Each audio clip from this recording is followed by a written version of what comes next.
बिस्मिल्लाहिर्रहमानिर्रहीम। अस्सलाम वालेकुम। सेहतमंद रहने के लिए फल बहुत ज़रूरी हैं। अगर ऐसे फलों का इस्तेमाल किया जाए जो सेहत के लिए बहुत ही फ़ायदेमंद साबित हों तो उन फलों को ज़रूर इस्तेमाल किया जाए, चाहे उनका जायका कैसा ही क्यों ना हो। उन फलों में से एक फल चकोतरा, ग्रेप फ्रूट जिसको कहा जाता है।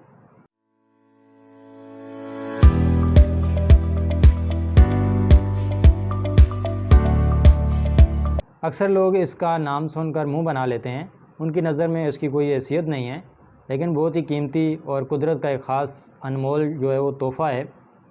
इस फल के अंदर बेपनाह सलाहियतें मौजूद हैं जो हमारी सेहत के लिए बहुत ही फ़ायदेमंद है।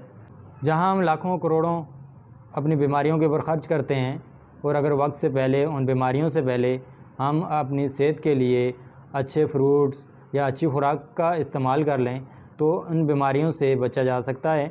तो ग्रेप फ्रूट के अंदर ऐसी ख़ासियत मौजूद है, ये बहुत सारी बीमारियों को कंट्रोल करने की इसके अंदर सलाहियत मौजूद है।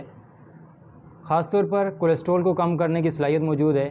ये पित्ते की पत्थरी को बनने से भी रोकता है और अगर पित्ते की पत्थरी हो जाए तो उसको पिघलने में जो है मदद देता है। ये कैंसर के लिए बहुत फ़ायदेमंद है। जिस्म में कहीं भी रसौलियाँ नहीं बनने देता। इसके अंदर जो रेशे होते हैं वो पित्ते की पत्थरी को पिघलाने में जो है वो बहुत मददगार साबित होते हैं। इसी तरह कोलेस्ट्रॉल नहीं बनने देते जिस्म के अंदर, और दिल और पित्ते के लिए बहुत ही फ़ायदेमंद है। इसका कुछ अर्सा मुसलसल इस्तेमाल कोलेस्ट्रॉल का लेवल जो है वो कम कर देता है, तो इसीलिए ये दिल और पित्ते के लिए बहुत ही फ़ायदेमंद है। और इसी तरह इस फल के अंदर कैंसर से महफूज रखने की सलाहियत भी मौजूद है। ये फल नींबू के ख़ानदान से तल्लुक़ रखता है, यानी ये तुर्श फल है। इसका जायका जो होता है वो तुर्श होता है और इसके अंदर विटामिन सी भरपूर मकदार के अंदर मौजूद होता है। तो तुर्श फलों के अंदर फ्लोनाइड्स के अलावा फेनोलेक्स और कार्बोलिक एसिड जैसे एंटीसेप्टिक अज्जा मौजूद होते हैं। तो ये अज्जा जिस्म के अंदर ऐसे अज्जा पैदा करते हैं जो जिस्म के अंदर बनने वाली रसौलियों के अज्जा को ख़त्म करने में मदद देते हैं।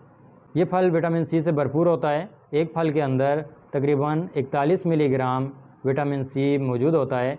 विटामिन सी जिस्म के अंदर बीमारियों के ख़िलाफ़ लड़ने की सलाहियत को उजागर करता है। ये जिस्म के इम्यूनिटी सिस्टम को मजबूत करता है और बीमारियों के ख़िलाफ़ लड़ने की ताकत पैदा होती है।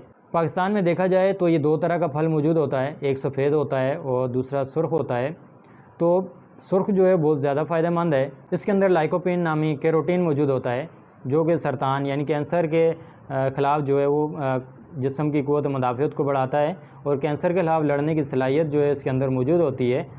ख़ासकर लबलबे का कैंसर, रैम का कैंसर या मसाने का कैंसर हो जाए तो उसके ख़िलाफ़ इसके अंदर ऐसे अज्जा मौजूद होते हैं जो कि इसके ख़िलाफ़ लड़ने की इनके अंदर सलाहियत मौजूद होती है। इस फल का रस भी आप इस्तेमाल कर सकते हैं, लेकिन उसके साथ रेशे का इस्तेमाल लाजमी करें। यानी अगर आप इसको गोदे के साथ इस्तेमाल करेंगे तो उसका बेपनाह फ़ायदे हैं। इस फल के अंदर एक और बड़ी ख़ासियत है कि जिस्म को मोटा नहीं होने देता, यानी मोटापा नहीं होने देता। मोटापे को कंट्रोल करने की इसके अंदर सलाहियत मौजूद है, क्योंकि ज़ाहिर है ये जिस्म के फालतू चर्बी और कोलेस्ट्रॉल को ख़ात्मा करता है, तो जिससे मोटापा जिस्म के ऊपर नहीं आता।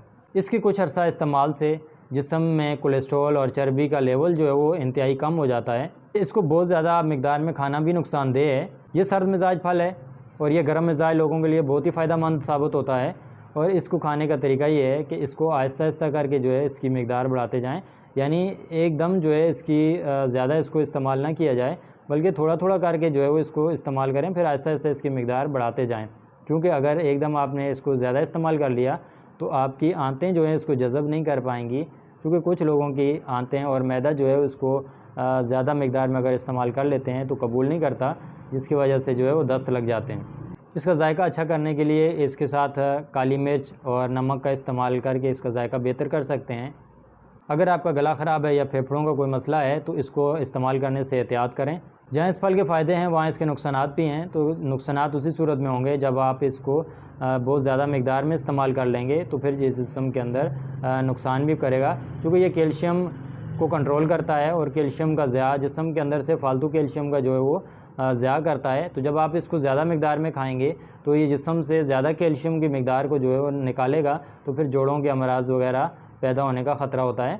तो मुनासिब मकदार में आप इसको इस्तेमाल करें तो जिस्म में बहुत सारी तब्दीलियाँ रुनमा हो गई। जिस्म का इम्यूनिटी सिस्टम आपका जो है मजबूत होगा, बीमारियों के ख़िलाफ़ लड़ने की ताकत आपके अंदर मौजूद होगी। इसके अलावा आप कैंसर से जो है जैसे मूज़ी मर्ज़ से आपको महफूज रखेगा पित्ते की पथरियाँ जो है बनने से रोकता है, इस तरह कोलेस्ट्रॉल बनने से रोकता है। यानी दिल के अमराज, पित्ते के अमराज, जिगर के अमराज और मैदे के अमराज, इन तमाम बीमारियों से जो है आप इससे बच सकते हैं, अगर आप इसका प्रॉपर कुछ अरसे तक जो है इस्तेमाल कर लें तो।